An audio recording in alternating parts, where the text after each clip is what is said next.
नमस्कार मित्रांनो, जय श्रीराम सर्वांना.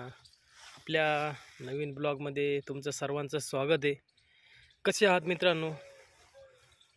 रोज व्यायाम करत जा, सकाळी लवकर उठत जा, शरीराची काळजी घ्या, तब्येतीची काळजी घ्या, मस्त राहा, स्वस्थ राहा आणि कायम हसत राहा. तर मित्रांनो, आजचा व्हिडिओ ह्याच विषयावरती आहे. जर अडचणी ह्या प्रत्येकाच्या आयुष्यामध्ये असतात. अडचणींना सामोरं जाणं किंवा त्या अडचणीवरती मात करणं हे ज्या माणसाला जमलं तो माणूस आयुष्य जगायला शिकला. तर मित्रांनो, आपल्या आसपास अशा बऱ्याच घटना घडतात की एखादा छोटासा प्रॉब्लेम असतो आयुष्यामध्ये, पण माणूस मेंटली ज्यावेळेस कमजोर असतो ना, त्यावेळेस एक छोटासा प्रॉब्लेम आहे ना, प्रॉब्लेमसुद्धा माणूस एवढा मोठा इश्यू करून घेतो आणि काहीतरी वेगळा डिसिजन घेऊन आपलं स्वतःचं जीवन संपवतो. तर अशीच एक घटना घडलेली मित्रांनो, तुम्ही ती न्यूज पहा.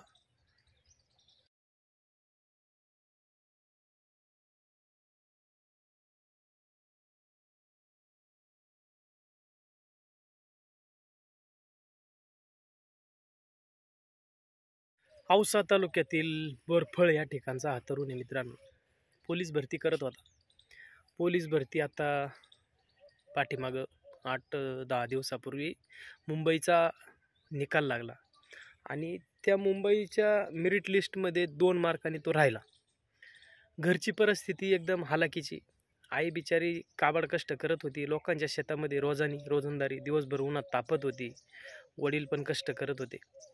आणि सगळ्यात महत्त्वाचं म्हणजे ज्यावेळेस मुलांना आईवडिलांचे कष्ट दिसायला लागतात ना, त्यावेळेस मुलं जीव ओतून कुठं पण काही करायचे, बाबा मला आता पोलीस भरती करायची किंवा आर्मी भरती करायची, तर त्यावेळेस पूर्ण माणूस जीव ओतून करत असतो.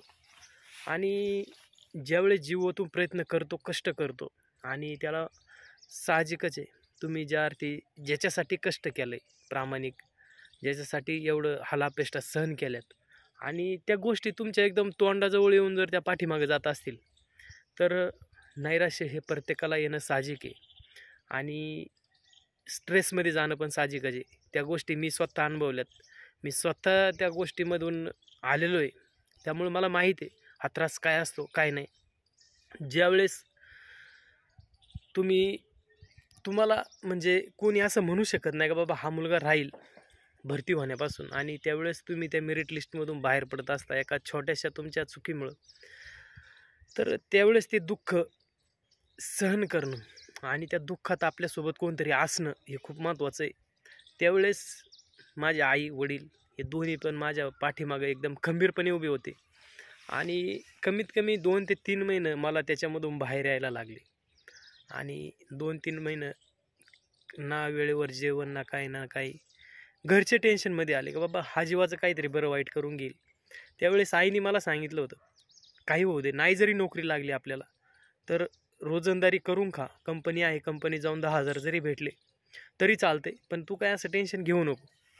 मग त्यावेळेस काय होतं, तुम्हाला कोणतरी तुमच्या पाठीमागं उभं राहणं खूप महत्त्वाचं असतं. आणि मला एक आधार भेटला की बाबा ठीक आहे, मी माझे प्रयत्न केले, किंवा मी असं नाही का माझ्या 10 भरत्या झाल्या किंवा लय भरत्या झाल्या, माझी पहिलीच पोलीस भरती होती आणि त्याच्यात मला हे अपयश आलं होतं आणि त्यातून मी सावरलो. 2-3 महिने माझे गेले. तुम्हाला कोणत्याही गोष्टीला वेळ जाऊन द्यावा लागतो. त्यानंतर पुन्हा मी उभा राहिलो. 2-3 महिन्यात मी पुन्हा तो रिझल्ट दिला आणि सगळ्या गोष्टी व्यवस्थित झाल्या. पण ह्या मुलाच्या बाबतीत असं नाही मित्रांनो, हे खूप यांनी स्ट्रिक्टली निर्णय घेतला. 2 मार्काहून गेलं, मी पोलीस भरती नाही झालो, तर माझ्या आयुष्यात काहीच राहिलं नाही आणि त्यांनी ते जीवन संपवलं. त्यांनी हा विचार करायला पाहिजे होता का बाबा आई बाप माझ्या स्वप्नासाठी जर एवढं रात्रीचा दिवस करतात, एवढं काबड कष्ट करतात, तर माझं कर्तव्य ठीक आहे, मी माझे प्रयत्न प्रामाणिक केले, माझं यश माझ्या पदरात नाही पडलं, काहीच अडचण नाही. पुढच्या वेळेस त्याच्यापेक्षा जास्त ताकदीने, त्याच्यापेक्षा जास्त हिमतीने मी उभं राहणार आणि ते करून दाखवणार. ही ज्यावेळेस माणसाच्या मनात जिद्द निर्माण होती ना, त्यावेळेसच माणूस काहीतरी करतो. आणि ह्या मुलाच्या बाबतीत तसं खरंच चुकीचा निर्णय घेतला त्याने. हा निर्णय घ्यायला नको होता. आणि जरी घरची परिस्थिती कितीही वाईट असली, कसंही असलं, तरी मी माझ्या डोळ्यांनी 2014ला पाहिलं तर अशी पण मुलं होती आमच्यासोबत 5-5, 6-6 वेळा मेरिट लिस्टमधून अर्ध्या मार्कावून मुलं बाहेर पडलेली. ती मुलं पुन्हा जिद्दीने उभं राहून वर्षभर प्रॅक्टिस करून पुन्हा मेरिटमधून बाहेर. म्हणजे कमी कमी 4-4, 5-5 वेळा तुम्ही विचार करू शकता. ज्यावेळेस तुम्हाला एक वर्षभर तुम्ही तयारी करता आणि त्या मेरिटमधून तुम्ही बाहेर पडता, त्याच्यानंतर पुन्हा तुम्हाला पहिल्यापासून सुरुवात करावी लागते. ती सुरुवात करण्यासाठी जे माणसाचं मन लागतं ना, हे मन खूप भक्कम लागतं आणि खूप त्या मनामध्ये ताकद लागते, माणसामध्ये संयम लागतो आणि तो संयम हा प्रत्येकामध्ये नसतो. आज जी मुलं 5-5, 6-6 वेळा मेरिटमधून बाहेर पडूनसुद्धा त्यांनी जिद्द सोडली नाही, त्या मुलांच्या अंगावरती आज वर्दी आहे.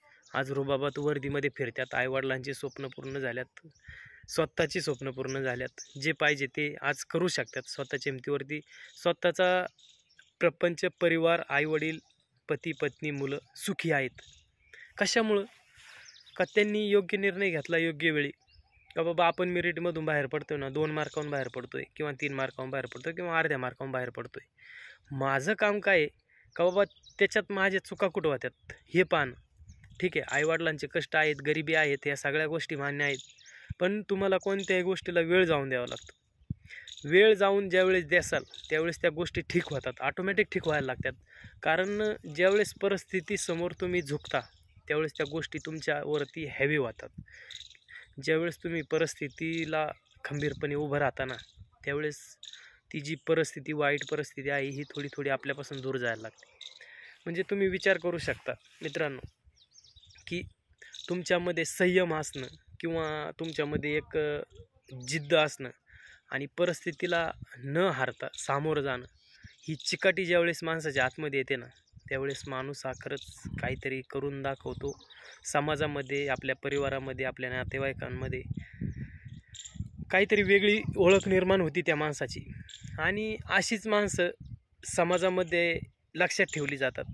आज तो मुलगा 2 मार्कावरून राहिला म्हणून आत्महत्या केली. आज 4 दिवस लोक हळहळ व्यक्त करतील आणि विसरून जातील. पण ते जे आईवडील आहेत त्या बिचाऱ्यांची काय चूक आहे? एवढा लहानाचा मोठा केला, एवढा मोठा करून त्याच्या स्वप्नासाठी रात्रीचा दिवस करतात, कष्ट करतात, काबाड कष्ट करतात. आज त्यांनी कोणाकडे पाहायचं? एक उमेद होती त्याच्याकडून का बाबा हा भरती होईल किंवा सरकारी कामाला लागेल आणि आपलं जे 18-20 दारिद्र्य जे आपल्या पाट्याला पुंजलंय, हे दारिद्र्य कुठंतरी संपल आणि एक चांगले दिवस आपल्या आयुष्यामध्ये येतील. पण तसं काय होणारच नाही त्यांच्या आयुष्यामध्ये. त्या कष्टाला पण किंमत राहिली नाही. त्या मुलांनी पण काहीतरी वेगळा निर्णय घेऊन आपलं आयुष्य संपवलं. तो त्याच्या परीने निघून गेला. पण आज जे आईवडील राहिल्यात, आज त्या आईवडिलांची अवस्था काय असेल मित्रांनो, तुम्ही विचार करू शकता. बिचारी एवढी काबाड कष्ट करून त्याच्या स्वप्नासाठी रात्रीचा दिवस एक करत होती.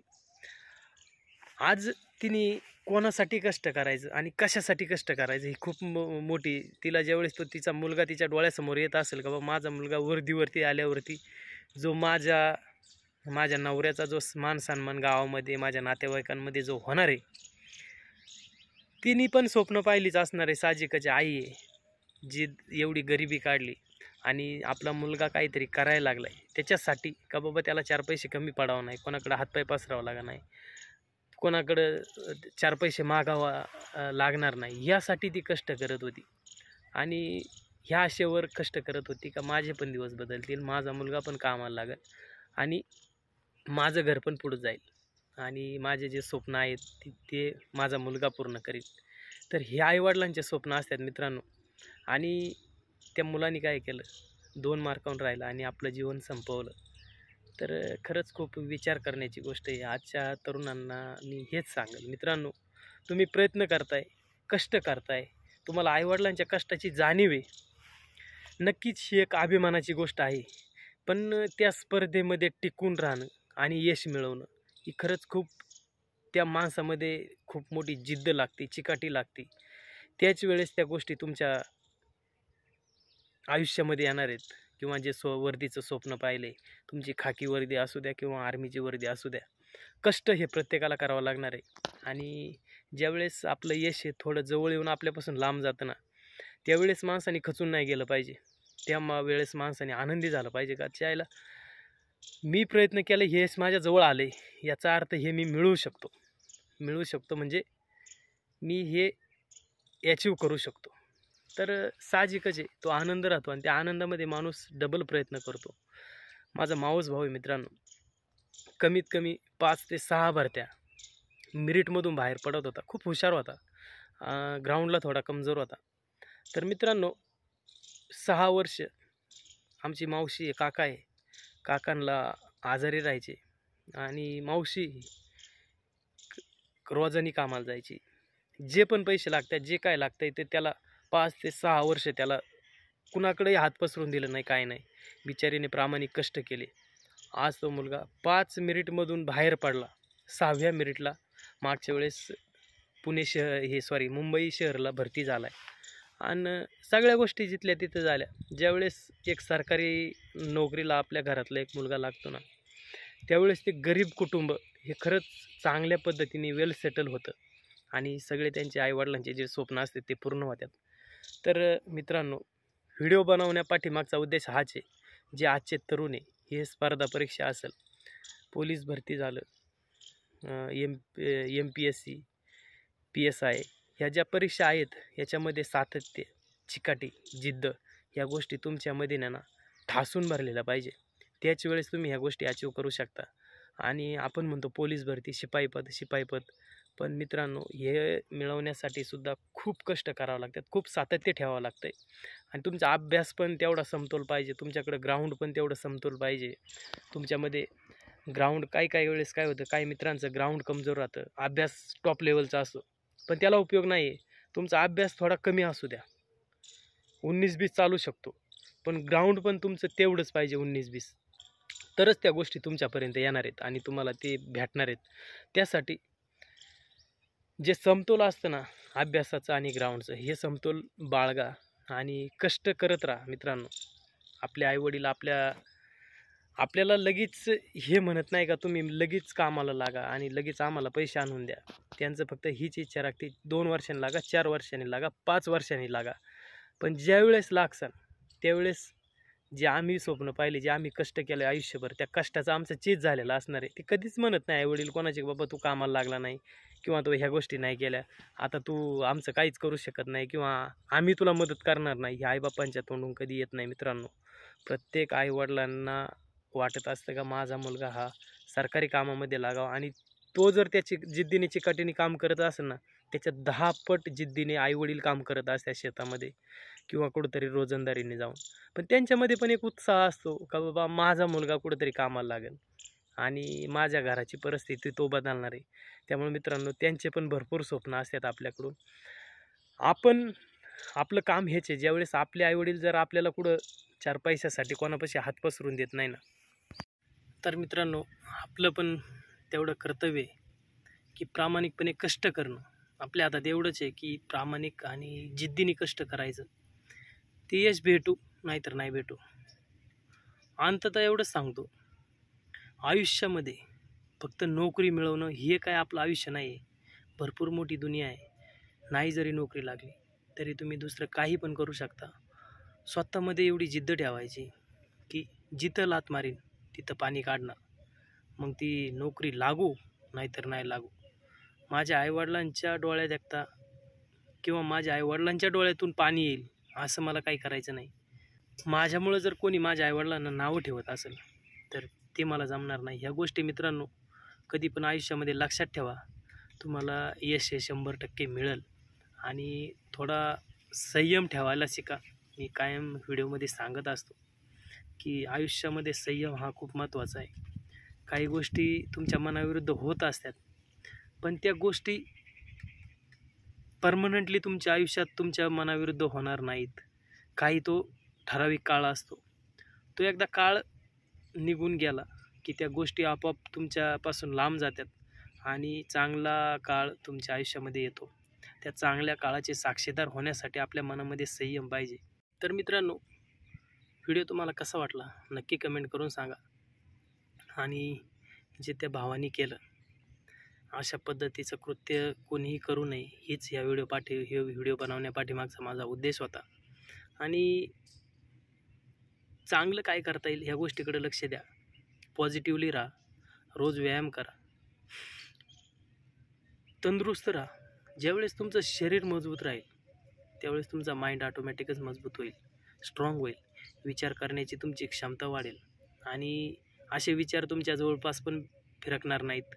तर मित्रांनो, नक्की आपला व्हिडिओ कसा झाला नक्की कमेंट करून सांगा. आणि मी जे सांगितलं आहे या गोष्टी चूक आहेत की बरोबर आहेत, नक्की मित्रांनो कमेंट करा. आणि आपण थांबू. जय जवान जय किसान.